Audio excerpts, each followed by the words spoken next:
ਹਾਰੂ ਦੇਸ਼ ਸਰੇਵੜਾ ਰਾਜਾ।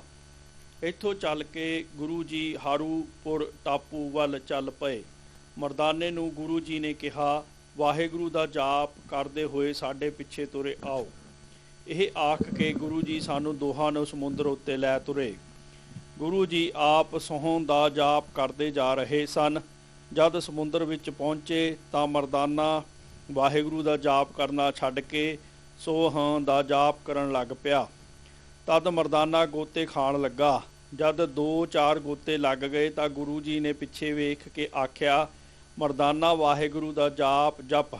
ਮਰਦਾਨੇ ਨੇ ਕਿਹਾ, ਮੈਂ ਤਾਂ ਤੁਹਾਡੇ ਵੱਲ ਵੇਖ ਕੇ ਹੀ ਸੋਹਾਂ ਦਾ ਪਾਠ ਕਰਨ ਲੱਗਾ ਸਾਂ। ਮੈਨੂੰ ਕੀ ਪਤਾ ਸੀ ਕਿ ਸੋਹਾਂ ਤੁਹਾਡੇ ਵਾਸਤੇ ਹੈ ਤੇ ਵਾਹਿਗੁਰੂ ਮੇਰੇ ਵਾਸਤੇ। ਗੁਰੂ ਜੀ ਨੇ ਕਿਹਾ, ਮਰਦਾਨਾ ਇਹ ਗੱਲ ਨਹੀਂ ਹੈ, ਪਰ ਸਿੱਖ ਨੂੰ ਉਹੀ ਗੱਲ ਕਰਨੀ ਚਾਹੀਦੀ ਹੈ ਜੋ ਗੁਰੂ ਦੱਸੇ। ਗੁਰੂ ਦੀ ਰੀਸ ਨਹੀਂ ਕਰਨੀ ਚਾਹੀਦੀ। ਜੈਸਾ ਕਿ ਗੁਰ ਕਹਿਆ ਸਾਕਾਰ ਕਮਾਵਹਿ, ਗੁਰ ਕੀ ਕਰਨੀ ਕਾਹੇ ਧਾਵਹਿ। ਤਦ ਮਰਦਾਨਾ 7 ਬਚਨ ਆਖ ਕੇ ਵਾਹਿਗੁਰੂ ਦਾ ਜਾਪ ਕਰਕੇ ਗੁਰੂ ਜੀ ਦੇ ਪਿੱਛੇ ਸਮੁੰਦਰ ਉੱਤੇ ਤੁਰਿਆ ਗਿਆ। ਸਮੁੰਦਰ ਪਾਰ ਕਰਕੇ ਗੁਰੂ ਜੀ ਹਾਰੂਪੁਰ ਟਾਪੂ ਵਿੱਚ ਪਹੁੰਚ ਗਏ। ਇੱਕ ਬ੍ਰਿਛ ਹੇਠਾਂ ਜਾ ਬੈਠੇ। ਇਸ ਟਾਪੂ ਦਾ ਰਾਜਾ ਇੱਕ ਸਰੇਵੜਾ ਸੀ ਅਤੇ ਸਾਰੀ ਨਗਰੀ ਉਸ ਦੀ ਸਿੱਖ ਸੀ। ਲੋਕਾਂ ਨੂੰ ਜਦ ਮੀਂਹ ਦੀ ਲੋੜ ਹੁੰਦੀ ਸੀ ਤਾਂ ਉਹ ਰਾਜੇ ਪਾਸੋਂ ਹੀ ਮੰਗਦੇ। ਉਹ ਜੰਤਰ ਮੰਤਰ ਪੜ੍ਹ ਕੇ ਇੰਦਰ ਦੀ ਪੂਜਾ ਕਰਦਾ ਤਾਂ ਮੀਂਹ ਪੈ ਜਾਂਦਾ। ਇਸ ਕਰਕੇ ਟਾਪੂ ਦੇ ਲੋਕ ਉਸ ਦਾ ਹੀ ਜਾਪ ਕਰਦੇ ਸਨ। ਕਰਤਾਰ ਦੇ ਨਾਮ ਨੂੰ ਕੋਈ ਨਹੀਂ ਜਾਣਦਾ ਸੀ। ਗੁਰੂ ਜੀ ਨੇ ਮਰਦਾਨੇ ਨੂੰ ਕਿਹਾ, ਮਰਦਾਨਾ ਰਬਾਬ ਵਜਾਓ। ਰਬਾਬ ਨਾਲ ਜਦ ਗੁਰੂ ਜੀ ਨੇ ਸ਼ਬਦ ਪੜ੍ਹਿਆ ਤਾਂ ਬਹੁਤ ਲੋਕ ਆਣ ਇਕੱਠੇ ਹੋਏ। ਲੋਕਾਂ ਨੇ ਕਿਹਾ, ਜੀ ਇਸ ਦਾ ਕੀ ਅਰਥ ਹੈ? ਗੁਰੂ ਜੀ ਨੇ ਕਿਹਾ, ਇਸ ਦਾ ਅਰਥ ਹੈ ਕਿ ਭਗਤੀ ਕਰੋ, ਕਰਤਾਰ ਦਾ ਨਾਮ ਜਪੋ, ਇਸ ਨਾਲ ਜੀਵ ਮਾਤਰ ਦਾ ਭਲਾ ਹੁੰਦਾ ਹੈ। ਲੋਕਾਂ ਨੇ ਕਿਹਾ, ਸੰਤ ਜੀ ਸਾਡਾ ਰਾਜਾ ਤਾਂ ਆਪਣਾ ਨਾਮ ਜਪਾਉਂਦਾ ਹੈ। ਉਹ ਕਹਿੰਦਾ ਹੈ ਕਿ ਜਿਵੇਂ ਬੀਜ ਤੋਂ ਬ੍ਰਿਛ ਤੇ ਬ੍ਰਿਛ ਤੋਂ ਬੀਜ ਹੁੰਦਾ ਹੈ, ਇਸ ਪ੍ਰਕਾਰ ਹੀ ਮਨੁੱਖ ਤੋਂ ਮਨੁੱਖ ਪੈਦਾ ਹੁੰਦਾ ਹੈ।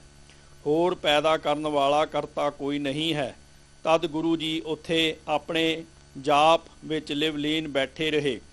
ਕੁਝ ਦਿਨਾਂ ਉਪਰੰਤ ਜਦ ਲੋਕਾਂ ਨੂੰ ਮੀਂਹ ਦੀ ਲੋੜ ਪਈ ਤਾਂ ਉਹਨਾਂ ਨੇ ਆਪਣੇ ਰਾਜੇ ਨੂੰ ਆਖਿਆ ਕਿ ਮੀਂਹ ਪਵਾਓ। ਰਾਜੇ ਨੇ ਬਹੁਤ ਜੰਤਰਾਂ ਮੰਤਰਾਂ ਦਾ ਜ਼ੋਰ ਲਾਇਆ ਪਰ ਮੀਂਹ ਨਾ ਪਿਆ। ਤੰਗ ਹੋ ਕੇ ਲੋਕਾਂ ਨੇ ਗੁਰੂ ਜੀ ਅੱਗੇ ਬੇਨਤੀ ਕੀਤੀ ਕਿ ਮੀਂਹ ਤੋਂ ਬਿਨਾਂ ਸਾਡੇ ਖੇਤ ਸੁੱਕ ਰਹੇ ਹਨ, ਤੁਸੀਂ ਕਿਰਪਾ ਕਰਕੇ ਇਸ ਦਾ ਕੋਈ ਉਪਾਅ ਦੱਸੋ। ਤਦ ਗੁਰੂ ਜੀ ਨੇ ਕਿਹਾ, ਤਜ ਸਰੇਵੜੇ ਕੀ ਅਵ ਸੇਵਾ, ਜਾਚੋ ਏਕੰਕਾਰ ਅਭੇਵਾ, ਚਾਹੋ ਹਿਰਦੇ ਜੋ ਪਾਵੋ ਸੋਊ, ਬਹੁਰ ਨ ਚਿੰਤਾ ਵਿਆਪਹਿ ਕਉ। ਭਾਵ ਹੁਣ ਸਰੇਵੜੇ ਦੀ ਸੇਵਾ ਛੱਡ ਕੇ ਏਕੰਕਾਰ ਨੂੰ ਆਰਾਧਨਾ ਕਰੋ।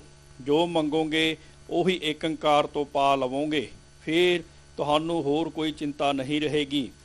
ਇਸ ਸਮੇਂ ਜੇ ਤੁਸੀਂ ਮੀਂਹ ਪਵਾਉਣਾ ਚਾਹੁੰਦੇ ਹੋ ਤਾਂ ਤਿਹਾਵਲ ਦਾ ਕੜਾਹ ਪ੍ਰਸ਼ਾਦ ਕਰਕੇ ਕਰਤਾਰ ਪਾਸ ਪ੍ਰਾਰਥਨਾ ਕਰੋ, ਮੀਂਹ ਪੈ ਜਾਏਗਾ। ਇਹ ਗੱਲ ਲੋਕਾਂ ਨੇ ਜਾ ਕੇ ਰਾਜੇ ਨੂੰ ਦੱਸੀ ਤਾਂ ਉਸ ਨੇ ਕਿਹਾ, ਇਸ ਤਰ੍ਹਾਂ ਹੀ ਕਰ ਵੇਖੋ ਜਿਸ ਤਰ੍ਹਾਂ ਸੰਤਾਂ ਨੇ ਆਖਿਆ ਹੈ। ਤਦ ਸਾਰੇ ਪਿੰਡ ਵਾਸੀਆਂ ਨੇ ਤਿਹਾਵਲ ਦੀ ਦੇਗ ਤਿਆਰ ਕਰਕੇ ਜਦ ਅਰਦਾਸ ਕੀਤੀ ਤਾਂ ਥੋੜ੍ਹੇ ਸਮੇਂ ਉਪਰੰਤ ਹੀ ਛਮ-ਛਮ ਮੀਂਹ ਪੈਣ ਲੱਗ ਪਿਆ ਅਤੇ ਸਾਰੇ ਜਲ ਥਲ ਹੋ ਗਿਆ। ਇਹ ਕੌਤਕ ਵੇਖ ਕੇ ਰਾਜਾ ਸ਼ਰਮਿੰਦਾ ਹੋ ਕੇ ਗੁਰੂ ਜੀ ਪਾਸ ਆਣ ਕੇ ਆਪਣੇ ਮੱਤ ਦੀ ਵਡਿਆਈ ਵਿੱਚ ਚਰਚਾ ਕਰਨ ਲੱਗਾ। ਗੁਰੂ ਜੀ ਨੇ ਉਸ ਦੇ ਉੱਤਰ ਪਰਥਾਏ ਇਹ ਸ਼ਬਦ ਉਚਾਰਨ ਕੀਤਾ। ਸ਼ਲੋਕ ਮਹੱਲਾ ਪਹਿਲਾ। ਵਾਰ ਮਾਝ।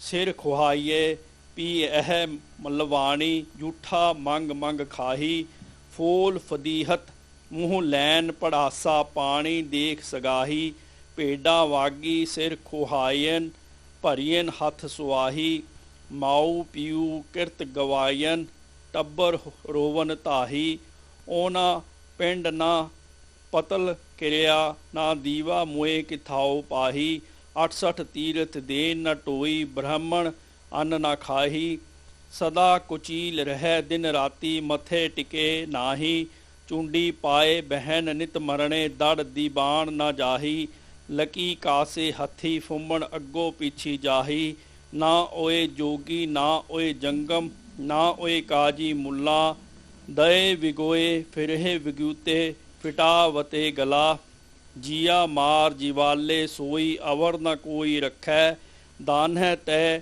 इस नान है वंजे पस पई सिर खुथै पानी विच है रतन उपन्ने मेर किया मादानी 68 तीरथ देवी थापे पूर्वी लगे बाणी नाए निवाजा नाते पूजा नावन सदा सुजानी मोया जीवदियाँ गत होवै जां सिर पाइए पानी नानक सिर खुते सैतानी ऐना गल न पाणी मुठे होइए होए बिलावल जिया जुगत समाणी मुठे अन्न कमाद कपाहा सब सै पड़दा होवै मुठे काहा चरह नित सुरही सा धन दही विलोवै तित घिए होम जग सद पूजा पाइए कारज सूहै गुरु सुमंद नदी सब सीखी ना तै जित वडियाई नानक जे सिर खुते नावन नाही ता सत चटे सिर शाई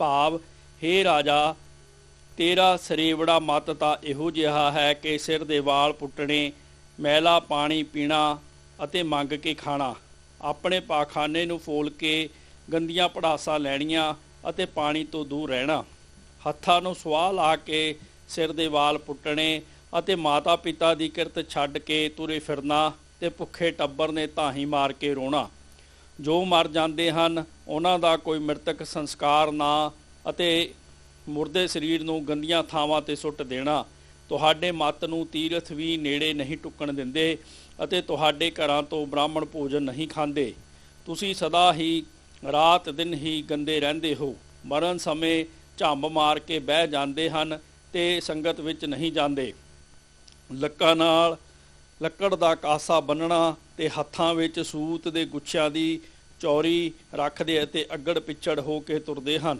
ਨਾ ਇਹ ਜੋਗੀ ਹਨ ਅਤੇ ਨਾ ਸ਼ਿਵ ਜੀ ਦੇ ਉਪਾਸ਼ਕ ਜੰਗਮ ਹਨ ਨਾ ਕਾਜ਼ੀ ਤੇ ਮੁਲਾਣੇ ਹਨ ਪਰਮਾਤਮਾ ਦੇ ਵਿਗਾੜੇ ਹੋਏ ਟੋਲਿਆਂ ਦੇ ਟੋਲੇ ਖਰਾਬ ਹੁੰਦੇ ਫਿਰਦੇ ਹਨ ਜੀਵਾਂ ਨੂੰ ਮਾਰਨ ਤੇ ਰੱਖਣ ਵਾਲਾ ਪਰਮਾਤਮਾ ਹੈ ਇਹ ਸਰੇਵੜੇ ਵਿਅਰਥ ਕਹਿੰਦੇ ਹਨ ਕਿ ਅਸੀਂ ਜੀਵ ਹੱਤਿਆ ਦੇ ਰਾਖੇ ਹਾਂ ਸਰੇਵੜੇ ਲੋਕ ਇਸ਼ਨਾਨ ਕਰਨ ਤੋਂ ਵੀ ਸੰਕੋਚ ਕਰਦੇ ਹਨ ਕਿ ਜੀਵ ਹੱਤਿਆ ਨਾ ਹੋ ਜਾਵੇ ਸਗੋਂ ਸਿਰ ਖੋਹ ਕੇ ਵਿੱਚ ਸੁਆਹ ਪਾ ਲੈਂਦੇ ਹਨ ਹੇ ਰਾਜਾ ਪਾਣੀ ਵਿੱਚੋਂ ਹੀ 14 ਰਤਨ ਨਿਕਲੇ ਸਨ ਪਾਣੀ ਤੇ 68 ਤੀਰਥ ਦੇਵਤਿਆਂ ਨੇ ਰਚੇ ਸਨ ਜਿਨ੍ਹਾਂ ਉੱਤੇ ਪੁਰਬਾਂ ਨੂੰ ਇਕੱਠੇ ਹੁੰਦੇ ਤੇ ਭਜਨ ਬੰਦਗੀ ਹੁੰਦੀ ਹੈ ਇਸ਼ਨਾਨ ਕਰਕੇ ਹੀ ਨਮਾਜ਼ ਪੜ੍ਹੀ ਜਾਂਦੀ ਹੈ ਤੇ ਪੂਜਾ ਹੁੰਦੀ ਹੈ ਇਸ਼ਨਾਨ ਕਰਨਾ ਬੁੱਧੀਮਾਨਾਂ ਦਾ ਕਰਮ ਹੈ ਜਨਮ ਅਤੇ ਮਰਨ ਸਮੇਂ ਵੀ ਇਸ਼ਨਾਨ ਕਰਕੇ ਹੀ ਗਤੀ ਹੁੰਦੀ ਹੈ ਇਹਨਾਂ ਸਿਰ ਖੁੱਥੇ ਸ਼ੈਤਾਨਾਂ ਨੂੰ ਇਹ ਇਸ਼ਨਾਨ ਕਰਨ ਵਾਲੀ ਗੱਲ ਨਹੀਂ ਭਾਉਂਦੀ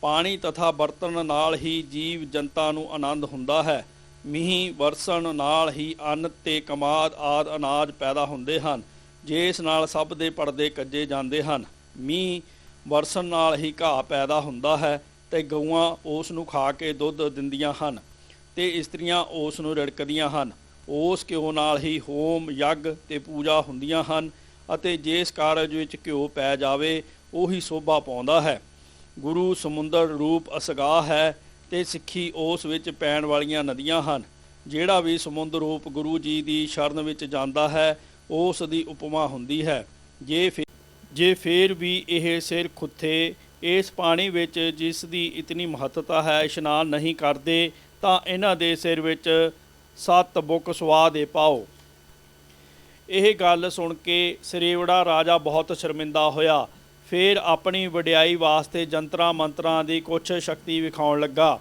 ਪਰ ਜਦ ਗੁਰੂ ਜੀ ਉੱਤੇ ਉਸ ਦਾ ਕੁਝ ਵੱਸ ਨਾ ਚੱਲਿਆ ਤਾਂ ਆਪ ਜੀ ਨੂੰ ਸ਼ਕਤੀਵਾਨ ਜਾਣ ਕੇ ਨਮਸਕਾਰ ਕਰਕੇ ਮਾਫੀ ਮੰਗੀ ਅਤੇ ਚਰਨ ਪਾਹੋ ਲੈ ਕੇ ਸਿੱਖੀ ਧਾਰਨ ਕਰ ਲਈ ਧਰਮਸ਼ਾਲਾ ਬਣਵਾ ਕੇ ਸੰਗਤ ਸਥਾਪਨ ਕੀਤੀ ਅਤੇ ਸਤਨਾਮ ਦਾ ਜਾਪ ਜਪਾ ਕੇ ਲੋਕਾਂ ਨੂੰ ਸੁਮਾਰਗ 'ਤੇ ਲਾਇਆ ਗੁਰੂ ਜੀ ਨੇ ਕਿਹਾ ਜਦ ਤੁਹਾਨੂੰ ਕਿਸੇ ਪਦਾਰਥ ਦੀ ਲੋੜ ਹੋਵੇ ਤੇ ਹਾਵਲ ਕਰਕੇ ਟਕਾ ਰੱਖ ਕੇ ਗੁਰੂ ਨਾਮ ਦੀ ਅਰਦਾਸ ਕਰਨੀ ਤੁਹਾਡਾ ਮਨੋਰਥ ਪੂਰਾ ਹੋਵੇਗਾ ਜਦ ਗੁਰੂ ਜੀ ਨੇ ਤੁਰਨ ਦੀ ਤਿਆਰੀ ਕੀਤੀ ਤਾਂ ਰਾਜੇ ਨੇ ਅਨੇਕ ਪ੍ਰਕਾਰ ਦੇ ਮੋਤੀ ਜਵਾਹਰਾਤ ਭੇਟਾ ਕੀਤੇ ਗੁਰੂ ਜੀ ਨੇ ਕਿਹਾ, ਇਹ ਮੋਤੀ ਝੂਠੇ ਜਾਣੋ, ਕੇਵਲ ਹਰੀ ਨਾਮ ਦਾ ਮੋਤੀ ਸੁੱਚਾ ਹੈ। ਜੇ ਇਸ ਦੀ ਦੋਹਾਂ ਲੋਕਾਂ ਵਿੱਚ ਸੋਭਾ ਹੁੰਦੀ ਹੈ, ਸਾਡੇ ਪਾਸ ਉਹੀ ਇੱਕ ਮੋਤੀ ਹੈ, ਇਹ ਸਾਡੇ ਕਿਸੇ ਕੰਮ ਨਹੀਂ ਹਨ। ਇਸ ਪ੍ਰਕਾਰ ਬਚਨ ਕਰਕੇ ਗੁਰੂ ਜੀ ਇੱਥੋਂ ਵਿਦਾ ਹੋ ਗਏ। ਭੁਟੰਤ ਦੇਸ਼, ਅੰਨ ਤੇ ਅਗਨ ਰਹਿਤ ਦੇਸ਼। ਬਾਲਾ ਜੀ ਨੇ ਦੱਸਿਆ, ਸੱਚੇ ਪਾਤਸ਼ਾਹ ਗੁਰੂ ਜੀ ਇੱਥੋਂ ਅੱਗੇ ਜਾ ਰਹੇ ਸਨ ਕਿ ਰਾਹ ਵਿੱਚ ਇੱਕ ਪਿੰਡ ਆਇਆ, ਜਿਸ ਵਿੱਚ ਤਰਖਾਣ ਵੱਸਦੇ ਸਨ। ਗੁਰੂ ਜੀ ਨੂੰ ਇੱਕ ਸੰਤ ਸੇਵੀ ਤਰਖਾਣ ਬੜੇ ਪ੍ਰੇਮ ਨਾਲ ਆਪਣੇ ਘਰ ਲੈ ਗਿਆ। ਉਸ ਨੇ ਗੁਰੂ ਜੀ ਦੀ ਬੜੇ ਪ੍ਰੇਮ ਨਾਲ ਸੇਵਾ ਕੀਤੀ। ਰਾਤ ਵਿਸ਼ਰਾਮ ਕਰਕੇ ਜਦ ਸਵੇਰੇ ਗੁਰੂ ਜੀ ਚੱਲਣ ਲੱਗੇ ਤਾਂ ਆਪ ਜੀ ਨੇ ਤਰਖਾਣ ਦੀ ਛੰਨ ਤੋੜ ਸੁੱਟੀ। ਜਿਹੜਾ ਮੰਜਾ ਰਾਤ ਨੂੰ ਸੌਣ ਵਾਸਤੇ ਦਿੱਤਾ ਸੀ, ਉਹ ਵੀ ਗੁਰੂ ਜੀ ਨੇ ਭੰਨ ਦਿੱਤਾ। ਤਰਖਾਣ ਦੇ ਜਿਹੜੇ ਮਿੱਟੀ ਦੇ ਭਾਂਡੇ ਸਨ, ਉਹ ਵੀ ਗੁਰੂ ਜੀ ਨੇ ਤੋੜ ਦਿੱਤੇ। ਇਸ ਤਰ੍ਹਾਂ ਤਰਖਾਣ ਦਾ ਸਭ ਕੁਝ ਤੋੜ ਕੇ ਜਦ ਗੁਰੂ ਜੀ ਤੁਰਨ ਲੱਗੇ ਤਾਂ ਤਰਖਾਣ ਬੜੀ ਧੀਰਜ ਨਾਲ ਆਪ ਜੀ ਨੂੰ ਤੋੜਨ ਵਾਸਤੇ ਬਾਹਰ ਤੱਕ ਨਾਲ ਗਿਆ ਅਤੇ ਮੂੰਹ ਤੋਂ ਕੋਈ ਗੱਲ ਕੌੜੀ ਫਿੱਕੀ ਨਾ ਕੀਤੀ। ਜਦ ਉਹ ਵਾਪਸ ਮੁੜ ਆਇਆ ਤਾਂ ਮਰਦਾਨੇ ਨੇ ਪੁੱਛਿਆ, ਗੁਰੂ ਜੀ, ਉਸ ਨੇ ਇਤਨੀ ਸ਼ਰਧਾ ਨਾਲ ਸੇਵਾ ਕੀਤੀ, ਰਾਤ ਘਰ ਵਿਸ਼ਰਾਮ ਕਰਾਇਆ, ਪਰ ਤੁਸੀਂ ਤੁਰਨ ਲੱਗੇ ਉਸ ਦਾ ਸਭ ਕੁਝ ਭੰਨ ਤੋੜ ਆਏ ਹੋ, ਇਹ ਤੁਹਾਨੂੰ ਕੀ ਸੁੱਝੀ? ਉਸ ਉੱਤੇ ਗੁੱਸਾ ਕਿਉਂ ਆ ਗਿਆ? ਗੁਰੂ ਜੀ ਨੇ ਕਿਹਾ, ਮਰਦਾਨਾ, ਇਸ ਨੇ ਜੋ ਸਾਡੀ ਸੇਵਾ ਕੀਤੀ ਹੈ ਉਹ ਇਸ ਦੀ ਪ੍ਰਵਾਨ ਹੋ ਗਈ ਹੈ। ਗੁਰੂ ਜੀ ਇਸ ਤਰ੍ਹਾਂ ਮਰਦਾਨੇ ਨਾਲ ਗੱਲਾਂ ਕਰਦੇ ਅੱਗੇ ਨੂੰ ਤੁਰ ਗਏ ਤੇ ਤਰਖਾਣ ਨੇ ਜਦ ਵਾਪਸ ਘਰ ਜਾ ਕੇ ਵੇਖਿਆ ਤਾਂ ਉਸ ਦੇ ਬੜੇ ਸੁੰਦਰ ਮੰਦਰ ਬਣੇ ਹੋਏ ਸਨ, ਬੜੇ ਚੰਗੇ ਬਰਤਨ ਤੇ ਸੁੰਦਰ ਬਸਤਰ ਸਭ ਘਰ ਵਿੱਚ ਹਾਜ਼ਰ ਸਨ। ਇਹ ਸਭ ਕੁਝ ਵੇਖ ਕੇ ਤਰਖਾਣ ਮਨ ਵਿੱਚ ਬੜਾ ਹੈਰਾਨ ਹੋਇਆ ਅਤੇ ਪਛਤਾਉਣ ਲੱਗਾ ਕਿ ਇਹ ਕਰਤਾਰ ਆਪ ਸੀ, ਮੈਂ ਪਹਿਲਾਂ ਕਿਉਂ ਨਾ ਇਹ ਗੱਲ ਜਾਣ ਸਕਿਆ। ਗੁਰੂ ਜੀ ਤੁਰੇ ਜਾਂਦੇ ਭੁਟੰਤ ਦੇਸ਼ ਪਹੁੰਚ ਗਏ ਅਤੇ ਰਾਜੇ ਦੇ ਨਗਰ ਦੇ ਬਾਹਰ ਇੱਕ ਬ੍ਰਿਛ ਹੇਠਾਂ ਆਪ ਜੀ ਨੇ ਡੇਰਾ ਲਾ ਕਰ ਲਿਆ। ਇੱਥੋਂ ਦਾ ਰਾਜਾ ਪਰ ਇਸਤਰੀਗਾਮੀ ਸੀ। ਇਸ ਪਿੰਡ ਵਿੱਚ ਜਦ ਕਿਸੇ ਦਾ ਵਿਆਹ ਹੁੰਦਾ ਸੀ, ਉਹ ਆਪਣੇ ਘਰ ਲਿਆਉਣ ਤੋਂ ਪਹਿਲਾਂ ਆਪਣੀ ਇਸਤਰੀ ਨੂੰ ਰਾਜੇ ਪਾਸ ਭੇਜਦਾ ਸੀ ਅਤੇ ਫਿਰ ਰਾਜਾ ਆਪਣੀ ਇੱਛਾ ਅਨੁਸਾਰ ਉਸ ਇਸਤਰੀ ਨੂੰ 2-4 ਦਿਨਾਂ ਪਿੱਛੋਂ ਉਸ ਦੇ ਪਤੀ ਪਾਸ ਭੇਜ ਦਿੰਦਾ ਸੀ। ਉਸ ਨੂੰ ਸਮੱਤ ਦੇਣ ਵਾਸਤੇ ਗੁਰੂ ਜੀ ਉੱਥੇ ਬੈਠ ਗਏ। ਜੋ ਇਸਤਰੀ ਪੁਰਸ਼ ਗੁਰੂ ਜੀ ਦੀ ਦਰਸ਼ਨ ਕਰਨ ਆਉਂਦਾ ਸੀ, ਗੁਰੂ ਜੀ ਉਸ ਨੂੰ ਸਤਨਾਮ ਦਾ ਉਪਦੇਸ਼ ਦਿੰਦੇ ਅਤੇ ਕਿਸੇ ਪਾਸੋਂ ਅੰਨ ਵਸਤਰ ਕੋਈ ਚੀਜ਼ ਸਵੀਕਾਰ ਨਾ ਕਰਦੇ, ਸਭ ਮੋੜ ਦਿੰਦੇ। ਜਦ ਕੁਛ ਦਿਨ ਇਸ ਤਰ੍ਹਾਂ ਬੀਤ ਗਏ ਤਾਂ ਰਾਜਾ ਵੀ ਆਪ ਦੀ ਮਹਿਮਾ ਸੁਣ ਕੇ ਵਸਤਰ ਅਤੇ ਭੋਜਨ ਲੈ ਕੇ ਹਾਜ਼ਰ ਹੋਇਆ। ਗੁਰੂ ਜੀ ਨੇ ਕਿਹਾ, ਇਹ ਚੀਜ਼ਾਂ ਸਾਡੇ ਕਿਸੇ ਕੰਮ ਨਹੀਂ ਹਨ, ਉਠਾ ਲਵੋ ਤੇ ਲੋੜਵੰਦ ਗਰੀਬਾਂ ਨੂੰ ਦੇ ਦਿਓ। ਰਾਜੇ ਨੇ ਕਿਹਾ, ਮੈਂ ਤੁਹਾਡੀ ਸ਼ਰਨ ਵਿੱਚ ਆਇਆ ਹਾਂ, ਕਿਰਪਾ ਕਰਕੇ ਮੇਰੀ ਭੇਟਾ ਪ੍ਰਵਾਨ ਕਰ ਲਵੋ। ਗੁਰੂ ਜੀ ਨੇ ਕਿਹਾ, ਜੇ ਤੂੰ ਆਪਣਾ ਭਲਾ ਚਾਹੁੰਦਾ ਹੈ ਤਾਂ ਵਿਵਚਾਰ ਕਰਕੇ ਜੋ ਪਾਪ ਕਰਦਾ ਹੈ ਇਸ ਨੂੰ ਛੱਡ ਦਿਓ। ਜੇ ਤੂੰ ਸਾਡਾ ਇਹ ਬਚਨ ਮੰਨ ਜਾਏਗਾ ਤਾਂ ਤੇਰਾ ਹਰ ਪ੍ਰਕਾਰ ਭਲਾ ਹੋਵੇਗਾ, ਤੈਨੂੰ ਦੁੱਖ ਪ੍ਰਾਪਤ ਨਹੀਂ ਹੋਵੇਗਾ। ਰਾਜੇ ਨੇ ਹੱਥ ਜੋੜ ਕੇ ਕਿਹਾ, ਸੰਤ ਜੀ, ਮੈਨੂੰ ਆਪਣਾ ਸਿੱਖ ਬਣਾ ਲਵੋ ਅਤੇ ਮੇਰਾ ਮਨ ਇਸ ਪਾਪ ਕਰਮ ਵੱਲੋਂ ਮੋੜ ਦਿਓ। ਗੁਰੂ ਜੀ ਨੇ ਕਿਹਾ, ਹੇ ਰਾਜਾ, ਇਸਤਰੀ ਵਿੱਚ ਕਿਹੜੀ ਗੱਲ ਚੰਗੀ ਹੈ ਜਿਸ ਵਿੱਚ ਤੇਰੀ ਪ੍ਰੀਤੀ ਹੈ? ਜੇ ਤੂੰ ਅੱਖਾਂ ਨੂੰ ਸੁੰਦਰ ਕਹੇ ਤਾਂ ਉਹਨਾਂ ਵਿੱਚ ਗਿੱਡ ਵਗਦੀ ਹੈ। ਸਰੀਰ ਜੋ ਤੈਨੂੰ ਸੁੰਦਰ ਦਿਸਦਾ ਹੈ, ਇਹ ਸਾਰਾ ਲਹੂ, ਪਾਕ, ਮਿੱਝ, ਚਰਬੀ ਆਦਿ ਦੁਰਗੰਧੀ ਵਸਤ ਨਾਲ ਭਰਿਆ ਹੋਇਆ ਹੈ। ਨੱਕ ਵਿੱਚੋਂ ਸੀਂਡ, ਮੂੰਹ ਵਿੱਚੋਂ ਥੁੱਕਾਂ ਨਿਕਲਦੀਆਂ ਹਨ। ਸਾਰਾ ਸਰੀਰ ਤੇ ਉਸ ਦੇ ਅੰਗ ਸਲਾਹਣ ਯੋਗ ਨਹੀਂ ਹਨ। ਜੋ ਪੁਰਸ਼ ਪਰਾਈ ਇਸਤਰੀ ਨਾਲ ਸੰਗ ਕਰਦਾ ਹੈ ਉਸ ਨੂੰ ਜਮ ਡੰਡ ਦਿੰਦੇ ਹਨ। ਲੋਹੇ ਦੀ ਇਸਤਰੀ ਤਪਾ ਕੇ ਉਸ ਨੂੰ ਇਸਤਰੀਗਾਮੀ ਦੇ ਗਲ ਨਾਲ ਬੰਨ੍ਹ ਦਿੰਦੇ ਹਨ, ਜਿਸ ਨਾਲ ਪੁਰਸ਼ ਨੂੰ ਬਹੁਤ ਦੁੱਖ ਪ੍ਰਾਪਤ ਹੁੰਦਾ ਹੈ। ਇਸ ਥੋੜ੍ਹੇ ਜਿਹੇ ਰਸ ਵਾਸਤੇ ਬਹੁਤ ਚਿਰ ਨਰਕ ਭੋਗਣੇ ਪੈਂਦੇ ਹਨ। ਇਹ ਗੱਲਾਂ ਸਭ ਵੇਦ ਪੁਰਾਣ ਕਥਨ ਕਰਦੇ ਹਨ। ਰਾਜਾ ਇਹ ਬਚਨ ਸੁਣ ਕੇ ਗੁਰੂ ਜੀ ਦੇ ਚਰਨਾਂ 'ਤੇ ਪੈ ਗਿਆ ਅਤੇ ਬੇਨਤੀ ਕੀਤੀ ਕਿ ਮੇਰੀ ਪਿਛਲੀ ਭੁੱਲ ਬਖਸ਼ੋ, ਮੈਂ ਅੱਗੇ ਨੂੰ ਐਸਾ ਨੀਚ ਕਰਮ ਨਹੀਂ ਕਰਾਂਗਾ। ਗੁਰੂ ਜੀ ਨੇ ਕਿਹਾ, ਜੇ ਅੱਗੇ ਤੋਂ ਐਸੇ ਪਾਪਮਈ ਕਰਮ ਨਹੀਂ ਕਰੇਗਾ ਤਾਂ ਪਿਛਲੇ ਕੀਤੇ ਹੋਏ ਕਰਮ ਬਖਸ਼ੇ ਜਾਣਗੇ। ਹੁਣ ਤੂੰ ਇੱਕ ਧਰਮਸ਼ਾਲਾ ਬਣਵਾ ਕੇ ਉੱਥੇ ਸਤ ਸੰਗਤ ਕਰਿਆ ਕਰ ਤੇ ਸਤਨਾਮ ਦਾ ਸਿਮਰਨ ਕਰਿਆ ਕਰ। ਇਸ ਤਰ੍ਹਾਂ ਰਾਜੇ ਨੂੰ ਉਪਦੇਸ਼ ਦੇ ਕੇ ਗੁਰੂ ਜੀ ਨੇ ਉਸ ਨੂੰ ਸਿੱਖ ਬਣਾਇਆ ਅਤੇ ਇੱਥੋਂ ਚੱਲ ਕੇ ਗੁਰੂ ਜੀ ਅੱਗੇ ਇੱਕ ਨਗਰ ਵਿੱਚ ਪਹੁੰਚੇ ਜਿੱਥੇ ਨਾ ਅੰਨ ਸੀ ਨਾ ਅੱਗ। ਲੋਕ ਮਾਸ ਨੂੰ 2 ਪੱਥਰਾਂ ਵਿੱਚ ਰੱਖ ਕੇ ਸਵਾ ਪਹਿਰ ਸੂਰਜ ਦੇ ਮੰਤਰ ਪੜ੍ਹ ਕੇ ਭੁੰਨ ਕੇ ਖਾਂਦੇ ਸਨ। ਜਦ ਗੁਰੂ ਜੀ ਨਗਰ ਦੇ ਬਾਹਰ ਡੇਰਾ ਲਾ ਕੇ ਬੈਠ ਗਏ ਤਾਂ ਇੱਕ ਦੁੰਬੇ ਚਾਰਨ ਵਾਲਾ ਇਆਲੀ ਆਪ ਜੀ ਨੂੰ ਕਹਿਣ ਲੱਗਾ, ਸੰਤ ਜੀ, ਦੁੰਬਾ ਮਾਰ ਕੇ ਖਾ ਲਵੋ, ਤੁਹਾਡਾ ਥਕੇਵਾਂ ਦੂਰ ਹੋ ਜਾਵੇ। ਜੇ ਤੁਸੀਂ ਮੇਰੇ ਆਖੇ ਨਹੀਂ ਖਾਵੋਗੇ ਤਾਂ ਮੇਰਾ ਮਾਲਕ ਮੈਨੂੰ ਮਾਰੇਗਾ। ਸਾਡੇ ਦੇਸ਼ ਵਿੱਚ ਇਹ ਰੀਤੀ ਹੈ ਕਿ ਜਿਸ ਅਭਿਆਗਤ ਨੂੰ ਕੋਈ ਪਿੰਡ ਵਾਸੀ ਵੇਖੇ ਉਹੀ ਉਸ ਨੂੰ ਭੋਜਨ ਦੇਵੇ, ਜੇ ਨਾ ਦੇਵੇ ਤਾਂ ਉਸ ਨੂੰ ਦੰਡ ਮਿਲਦਾ ਹੈ। ਤਦ ਗੁਰੂ ਜੀ ਨੇ ਕਿਹਾ, ਦੁੰਬਾ ਮਾਰ ਕੇ ਸਾਨੂੰ ਪਕਾ ਕੇ ਦਿਓ, ਅਸੀਂ ਖਾਵਾਂਗੇ। ਤਦ ਉਸ ਨੇ ਦੁੰਬਾ ਮਾਰ ਕੇ ਉਸ ਦਾ ਮਾਸ 2 ਪੱਥਰਾਂ ਵਿੱਚ ਰੱਖ ਕੇ ਸੂਰਜ ਦੇ ਸੇਕ ਨਾਲ ਪਕਾਇਆ ਅਤੇ ਤਿਆਰ ਕਰਕੇ ਗੁਰੂ ਜੀ ਦੇ ਅੱਗੇ ਰੱਖ ਦਿੱਤਾ। ਗੁਰੂ ਜੀ ਨੇ ਕਿਹਾ, ਇਸ ਦੁੰਬੇ ਦੀ ਖੱਲ ਤੇ ਹੱਡੀਆਂ ਇਕੱਠੀਆਂ ਕਰਕੇ ਸਾਡੇ ਪਾਸ ਲਿਆਓ। ਇਆਲੀ ਨੇ ਹੱਡੀਆਂ ਇਕੱਠੀਆਂ ਕਰਕੇ ਖੱਲ ਵਿੱਚ ਪਾ ਕੇ ਗੁਰੂ ਜੀ ਪਾਸ ਰੱਖ ਦਿੱਤੀਆਂ। ਗੁਰੂ ਜੀ ਨੇ ਵੇਖ ਕੇ ਕਿਹਾ, ਉੱਠ ਦੁੰਬੇ ਘਾਹ ਚਰ। ਇਹ ਬਚਨ ਕਰਨ ਨਾਲ ਦੁੰਬਾ ਉੱਠ ਕੇ ਤਤਕਾਲ ਹੀ ਘਾਹ ਚਰਨ ਲੱਗ ਪਿਆ। ਇਹ ਵੇਖ ਕੇ ਇਆਲੀ ਬੜਾ ਹੈਰਾਨ ਹੋਇਆ ਅਤੇ ਆਪ ਜੀ ਨੂੰ ਕਲਾਵਾਨ ਜਾਣ ਕੇ ਚਰਨ ਬੰਦਨਾ ਕਰਨ ਲੱਗਾ। ਗੁਰੂ ਜੀ ਨੇ ਕਿਹਾ, ਨਗਰ ਵਿੱਚ ਜਿਹੜਾ ਵੱਡਾ ਸ਼ਾਹੂਕਾਰ ਹੈ ਉਸ ਨੂੰ ਸੱਦ ਕੇ ਸਾਡੇ ਪਾਸ ਲੈ ਆਓ। ਇਆਲੀ ਨੇ ਸ਼ਾਹੂਕਾਰ ਨੂੰ ਜਾ ਕੇ ਦੱਸਿਆ ਕਿ ਨਗਰ ਦੇ ਬਾਹਰ ਇੱਕ ਬੜਾ ਕਲਾਵਾਨ ਸੰਤ ਆਇਆ ਹੈ, ਉਸ ਨੇ ਤੈਨੂੰ ਸੱਦਿਆ ਹੈ। ਸ਼ਾਹੂਕਾਰ ਤਿਆਰ ਹੋ ਕੇ ਇਆਲੀ ਨਾਲ ਗੁਰੂ ਜੀ ਪਾਸ ਪਹੁੰਚ ਗਿਆ ਅਤੇ ਨਮਸਕਾਰ ਕਰਕੇ ਪਾਸ ਬੈਠ ਗਿਆ। ਗੁਰੂ ਜੀ ਨੇ ਕਿਹਾ, ਹੇ ਸ਼ਾਹੂਕਾਰ, ਤੇਰੇ ਘਰ ਵਿੱਚ ਜੇ ਕੋਈ ਅੰਨ ਹੈ ਤਾਂ ਤੁਰੰਤ ਹੀ ਲੈ ਆਵੋ। ਉਸ ਨੇ ਕਿਹਾ, ਜੀ ਇੱਥੇ ਸਾਰੇ ਦੇਸ਼ ਵਿੱਚ ਅੰਨ ਨਹੀਂ ਹੁੰਦਾ, ਸਾਰੇ ਪੁਰਸ਼ ਮਾਸ ਹੀ ਖਾਂਦੇ ਹਨ। ਗੁਰੂ ਜੀ ਨੇ ਕਿਹਾ, ਜੇ ਤੂੰ ਸਿੱਖੀ ਧਾਰ ਕੇ ਸਤਨਾਮ ਦਾ ਸਿਮਰਨ ਕਰੇ ਤਾਂ ਤੁਹਾਨੂੰ ਅੰਨ ਤੇ ਅੱਗ ਦੋਵੇਂ ਦੇ ਦਿੰਦੇ ਹਾਂ। ਇਹ ਗੱਲ ਸੁਣ ਕੇ ਸ਼ਾਹੂਕਾਰ ਕਹਿਣ ਲੱਗਾ, ਮਹਾਰਾਜ, ਜੇ ਇਹ ਦੋਵੇਂ ਚੀਜ਼ਾਂ ਸਾਨੂੰ ਦੇ ਦਿਓ ਤਾਂ ਸਾਰੇ ਲੋਕ ਹੀ ਤੁਹਾਡੇ ਸਿੱਖ ਬਣ ਜਾਣਗੇ। ਗੁਰੂ ਜੀ ਨੇ ਕਿਹਾ, ਥੋੜ੍ਹਾ ਬਹੁਤਾ ਅੰਨ ਲੱਭ ਕੇ ਲੈ ਆਵੋ। ਤਦ ਸ਼ਾਹੂਕਾਰ ਸਾਰੇ ਨਗਰ ਵਿੱਚੋਂ ਇੱਕ ਸੇਰ ਕਣਕ ਲੱਭ ਕੇ ਲੈ ਗਿਆ। ਗੁਰੂ ਜੀ ਨੇ ਕਿਹਾ, ਇਸ ਨੂੰ ਧਰਤੀ ਵਿੱਚ ਬੀਜ ਦਿਓ, ਇਸ ਤੋਂ ਇਤਨਾ ਅੰਨ ਹੋਵੇਗਾ ਕਿ ਤੋਟ ਨਹੀਂ ਆਵੇਗੀ। ਤਦ ਹੁਕਮ ਮੰਨ ਕੇ ਉਹਨਾਂ ਨੇ ਕਣਕ ਬੀਜ ਦਿੱਤੀ, ਜਿਹੜੀ ਕਿ ਹਰੀ ਭਰੀ ਉੱਗ ਕੇ ਥੋੜ੍ਹੇ ਦਿਨਾਂ ਬਾਅਦ ਹੀ ਪੱਕ ਗਈ। ਇਹ ਵੇਖ ਕੇ ਸਾਰੇ ਲੋਕ ਬੜੇ ਖੁਸ਼ ਹੋ ਗਏ ਅਤੇ ਸਾਰਿਆਂ ਨੇ ਗੁਰੂ ਜੀ ਦੇ ਚਰਨਾਂ ਦੀ ਪਾਹੋ ਲੈ ਕੇ ਸਿੱਖੀ ਧਾਰਨ ਕਰ ਲਈ। ਪਿੰਡ ਵਿੱਚ ਇੱਕ ਧਰਮਸ਼ਾਲਾ ਬਣਵਾ ਕੇ ਭਾਉ ਭਗਤੀ ਕਰਨ ਲੱਗ ਪਏ। ਗੁਰੂ ਜੀ ਨੇ ਕਿਹਾ, ਹੁਣ ਤੁਹਾਡੇ ਬਹੁਤ ਅੰਨ ਹੋਵੇਗਾ, ਤੋਟ ਕਦੇ ਨਹੀਂ ਆਵੇਗੀ। ਫਿਰ ਗੁਰੂ ਜੀ ਨੇ 2 ਪੱਥਰਾਂ ਵਿੱਚੋਂ ਅੱਗ ਕੱਢ ਕੇ ਲੱਕੜਾਂ ਨਾਲ ਲਾ ਦਿੱਤੀ। ਇਸ ਤਰ੍ਹਾਂ ਅੰਨ ਅਤੇ ਅਗਨ ਦੋਵੇਂ ਚੀਜ਼ਾਂ ਪ੍ਰਦਾਨ ਕਰਕੇ ਗੁਰੂ ਜੀ ਕੁਛ ਨਾਮ ਦਾਨ ਇਸ਼ਨਾਨ ਦਾ ਉਪਦੇਸ਼ ਦੇ ਕੇ ਅੱਗੇ ਨੂੰ ਚੱਲ ਪਏ। ਕਸ਼ਮੀਰ ਵਿੱਚ ਇਆਲੀ ਤੇ ਪੰਡਤ ਨੂੰ ਸਿੱਖ ਬਣਾਉਣਾ, ਵਲੀ ਕੰਧਾਰੀ ਦਾ ਹੰਕਾਰ ਤੋੜਨਾ ਔਰ ਕਾਬਲ ਦੀ ਮਸੀਤ ਫੇਰਨੀ। ਭਾਈ ਬਾਲਾ ਜੀ ਨੇ ਕਿਹਾ, ਸੱਚੇ ਪਾਤਸ਼ਾਹ, ਗੁਰੂ ਜੀ ਇੱਥੋਂ ਚੱਲ ਕੇ ਪਹਾੜਾਂ ਦੀ ਸੈਰ ਕਰਦੇ ਹੋਏ ਕਸ਼ਮੀਰ ਦੇਸ਼ ਵਿੱਚ ਪਹੁੰਚ ਗਏ। ਇੱਕ ਪਿੰਡ ਦੇ ਨੇੜੇ ਪਹਾੜ ਪਾਸ ਬੈਠ ਗਏ। 12 ਦਿਨ ਗੁਰੂ ਜੀ ਇੱਥੇ ਹੀ ਬੈਠੇ ਰਹੇ, ਕੋਈ ਉਹਨਾਂ ਦੇ ਪਾਸ ਨਾ ਆਇਆ। 13ਵੇਂ ਦਿਨ ਇੱਕ ਦੁੰਬੇ ਚਾਰਨ ਵਾਲਾ ਆ ਗਿਆ।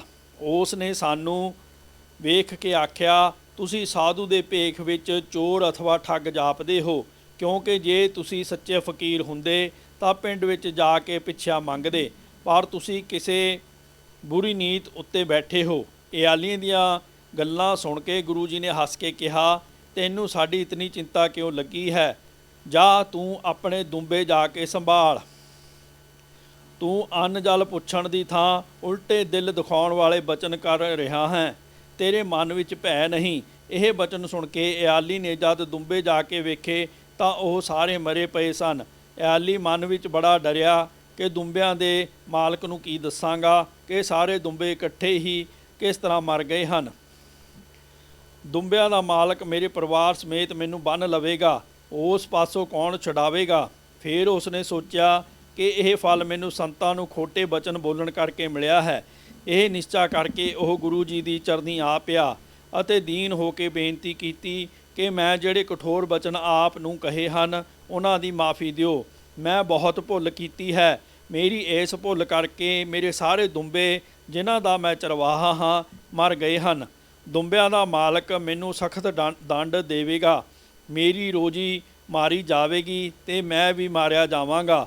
ਮੇਰੇ 'ਤੇ ਕਿਰਪਾ ਕਰੋ, ਮੇਰੀ ਭੁੱਲ ਬਖਸ਼ ਦਿਓ, ਮੇਰੇ ਦੁੰਬੇ ਜਿਉਂਦੇ ਕਰ ਦਿਓ। ਗੁਰੂ ਜੀ ਨੇ ਉਸ ਦੀ ਦੀਨਤਾ ਭਰੀ ਬੇਨਤੀ ਸੁਣ ਕੇ ਕਿਹਾ, ਜਾਓ, ਵਾਹਿਗੁਰੂ ਆਖ ਕੇ ਦੁੰਬਿਆਂ ਉੱਤੇ ਜਲ ਦਾ ਛੱਟਾ ਮਾਰੋ, ਕਰਤਾਰ ਭਲੀ ਕਰੇਗਾ। ਇਆਲੀ ਨੇ ਜਦ ਇਸ ਤਰ੍ਹਾਂ ਹੀ ਕੀਤਾ ਤਾਂ ਸਾਰੇ ਦੁੰਬੇ ਹੀ ਉੱਠ ਕੇ ਚਰਨ ਲੱਗ ਪਏ। ਇਹ ਕੌਤਕ ਵੇਖ ਕੇ ਇਆਲੀ ਦੁੰਬੇ ਉੱਥੇ ਹੀ ਛੱਡ ਕੇ ਫਿਰ ਗੁਰੂ ਜੀ ਦੀ ਚਰਨੀ ਆਣ ਪਿਆ ਤੇ ਸਾਰਾ ਦਿਨ ਰਾਤ ਗੁਰੂ ਜੀ ਪਾਸ ਬੈਠਾ ਰਿਹਾ। ਰਾਤ ਨੂੰ ਜਦ ਦੁੰਬੇ ਘਰ ਨਾ ਗਏ ਤਾਂ ਉਹਨਾਂ ਦਾ ਮਾਲਕ ਦੂਸਰੇ ਦਿਨ ਸਵੇਰੇ ਹੀ ਉਹਨਾਂ ਨੂੰ ਲੱਭਣ ਵਾਸਤੇ ਆਇਆ।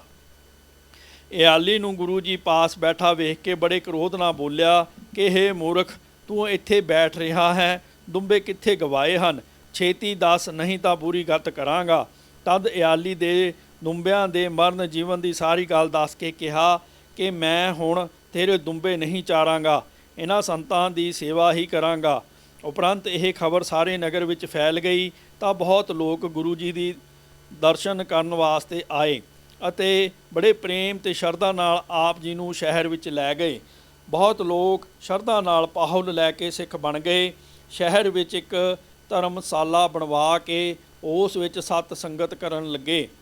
ਨਾਮਦਾਨ ਤੇ ਇਸ਼ਨਾਨ ਦਾ ਉਪਦੇਸ਼ ਧਾਰਨ ਕਰਕੇ ਸਿੱਖੀ ਮਰਿਆਦਾ ਦੀ ਰੀਤ ਚਲਾਈ। ਉੱਥੇ ਇੱਕ ਵਿਦਵਾਨ ਪੰਡਤ ਰਹਿੰਦਾ ਸੀ ਜਿਸ ਨੂੰ ਆਪਣੀ ਵਿੱਦਿਆ ਦਾ ਬਹੁਤ ਹੰਕਾਰ ਸੀ।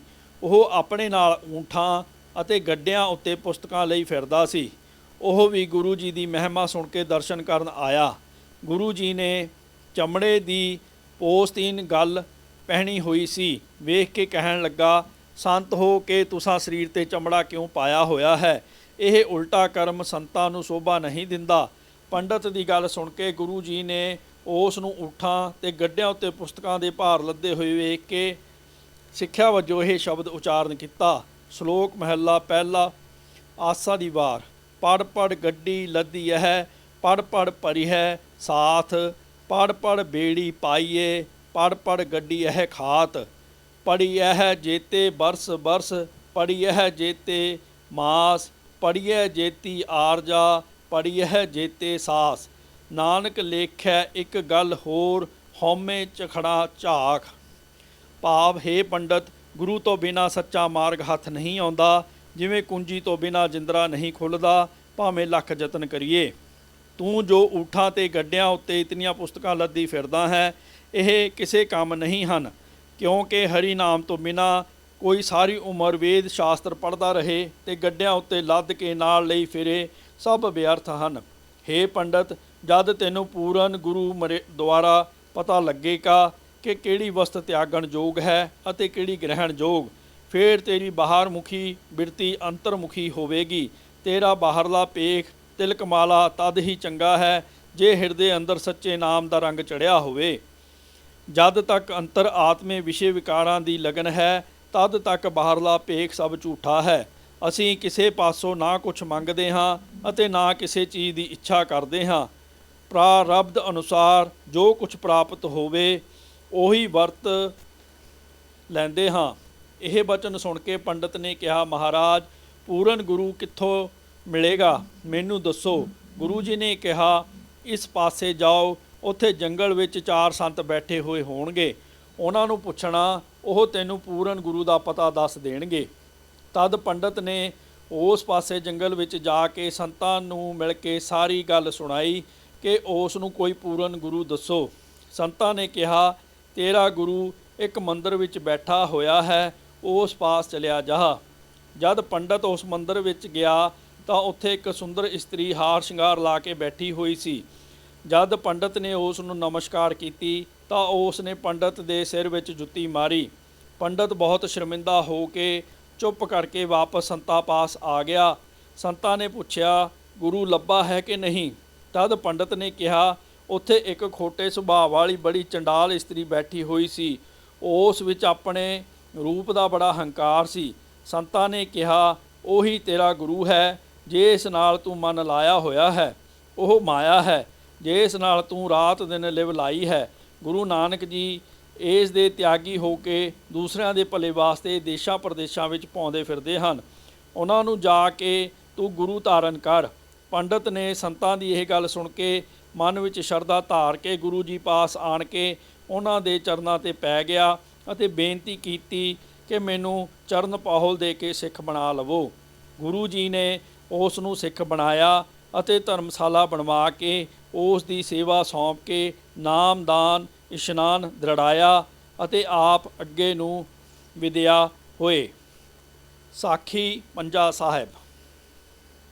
ਇੱਥੋਂ ਚੱਲ ਕੇ ਗੁਰੂ ਜੀ ਸਿੰਧ ਨਦੀ ਤੋਂ ਉਰੇ ਪੰਜਾਬ ਵੱਲ ਇੱਕ ਉੱਚੀ ਪਹਾੜੀ ਦੇ ਪਾਸ ਇੱਕ ਬ੍ਰਿਛ ਹੇਠਾਂ ਜਾ ਬੈਠੇ। ਮਰਦਾਨੇ ਨੇ ਕਿਹਾ, ਮਹਾਰਾਜ ਮੈਨੂੰ ਪਿਆਸ ਬਹੁਤ ਲੱਗੀ ਹੈ, ਪਾਣੀ ਕਿੱਥੋਂ ਪੀਵਾਂ? ਗੁਰੂ ਜੀ ਨੇ ਕਿਹਾ, ਇਸ ਪਹਾੜੀ ਦੇ ਉੱਪਰ ਇੱਕ ਪੀਰ ਵਲੀ ਕੰਧਾਰੀ ਰਹਿੰਦਾ ਹੈ, ਉਸ ਪਾਸ ਜਾ ਕੇ ਪਾਣੀ ਪੀ ਲੈ। ਮਰਦਾਨਾ ਹੌਲੀ ਹੌਲੀ ਪਹਾੜ ਉੱਤੇ ਚੜ੍ਹ ਗਿਆ ਅਤੇ ਬੰਦਗੀ ਕਰਕੇ ਕਿਹਾ, ਪੀਰ ਜੀ ਮੈਨੂੰ ਪਾਣੀ ਪੀਣ ਵਾਸਤੇ ਦਿਓ। ਵਲੀ ਨੇ ਪੁੱਛਿਆ, ਤੂੰ ਕਿੱਥੋਂ ਆਇਆ ਹੈ? ਤੇਰੇ ਨਾਲ ਹੋਰ ਵੀ ਕੋਈ ਹੈ ਕਿ ਤੂੰ ਇਕੱਲਾ ਹੀ ਹੈ? ਮਰਦਾਨੇ ਨੇ ਦੱਸਿਆ, ਪੀਰ ਜੀ ਮੈਂ ਪੰਜਾਬ ਦੇ ਰਹਿਣ ਵਾਲਾ ਹਾਂ ਅਤੇ ਗੁਰੂ ਨਾਨਕ ਦੇ ਨਾਲ ਰਟਨ ਕਰਦਾ ਫਿਰਦਾ ਇੱਥੇ ਆਇਆ ਹਾਂ। ਨਾਨਕ ਜੀ ਨੂੰ ਹਿੰਦੂ ਤੇ ਤੁਰਕ ਦੋਵੇਂ ਹੀ ਮੰਨਦੇ ਹਨ। ਹਿੰਦੂ ਉਹਨਾਂ ਨੂੰ ਗੁਰੂ ਕਹਿੰਦੇ ਹਨ ਅਤੇ ਮੁਸਲਮਾਨ ਪੀਰ। ਵੱਡੇ ਵੱਡੇ ਕਰਾਮਾਤੀ ਉਹਨਾਂ ਨੂੰ ਨਮਸਕਾਰਾਂ ਕਰਦੇ ਹਨ। ਮੈਂ ਉਹਨਾਂ ਦੇ ਨਾਲ ਰਬਾਬ ਵਜਾਉਣ ਦਾ ਕੰਮ ਕਰਦਾ ਹਾਂ ਅਤੇ ਸੁੰਦਰ ਸ਼ਬਦ ਗਾਉਂਦਾ ਹਾਂ। ਉਹ ਆਪ ਹੇਠਾਂ ਬ੍ਰਿਛ ਦੀ ਛਾਵੇਂ ਬੈਠੇ ਹਨ, ਕਿਰਪਾ ਕਰਕੇ ਮੈਨੂੰ ਪਾਣੀ ਪੀਣ ਨੂੰ ਦਿਓ। ਪੀਰ ਵਲੀ ਕੰਧਾਰੀ ਗੁਰੂ ਜੀ ਦੀ ਉਪਮਾ ਸੁਣ ਕੇ ਸਹਾਰ ਨਾ ਸਕਿਆ।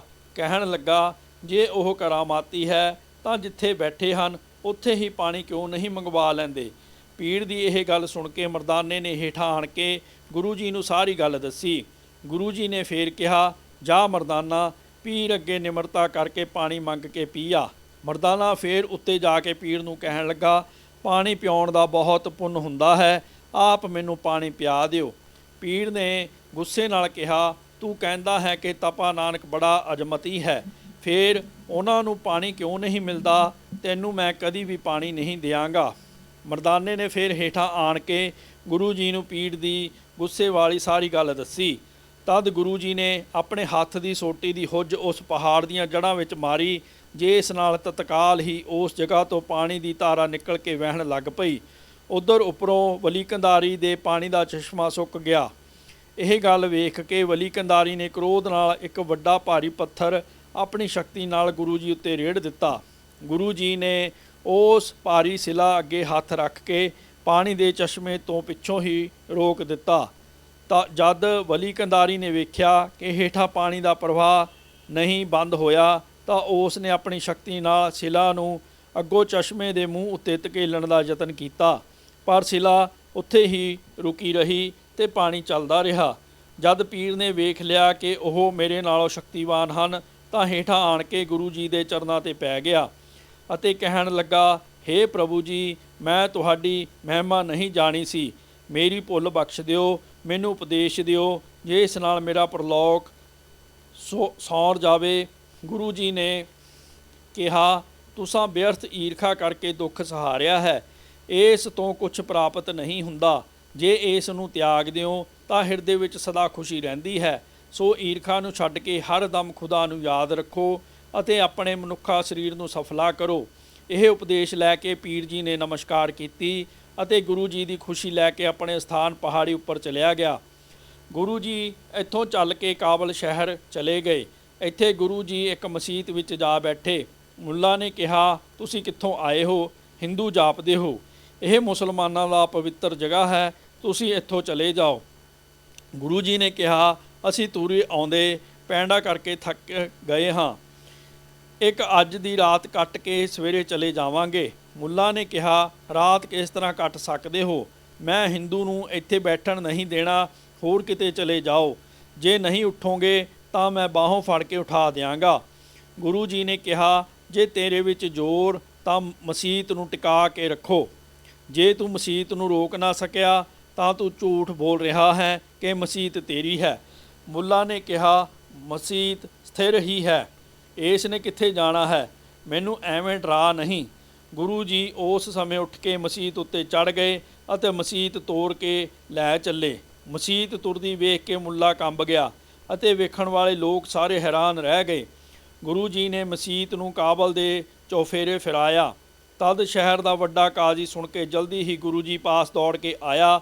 ਉਸ ਨੇ ਆਣ ਕੇ ਬੇਨਤੀ ਕੀਤੀ ਕਿ ਖੁਦਾ ਦੇ ਵਾਸਤੇ ਮਸੀਤ ਨੂੰ ਠਹਿਰਾ ਦਿਓ ਅਤੇ ਸਾਨੂੰ ਆਪਣਾ ਦਰਸ਼ਨ ਦਿਓ।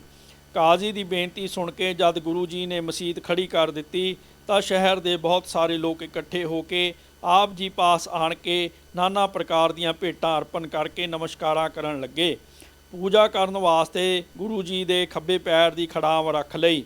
ਕੁਛ ਦਿਨ ਗੁਰੂ ਜੀ ਇੱਥੇ ਟਿਕ ਕੇ ਨਾਮ ਜਪਣ ਦਾ ਉਪਦੇਸ਼ ਦੇ ਕੇ ਅੱਗੇ ਨੂੰ ਵਿਦਾ ਹੋ ਗਏ।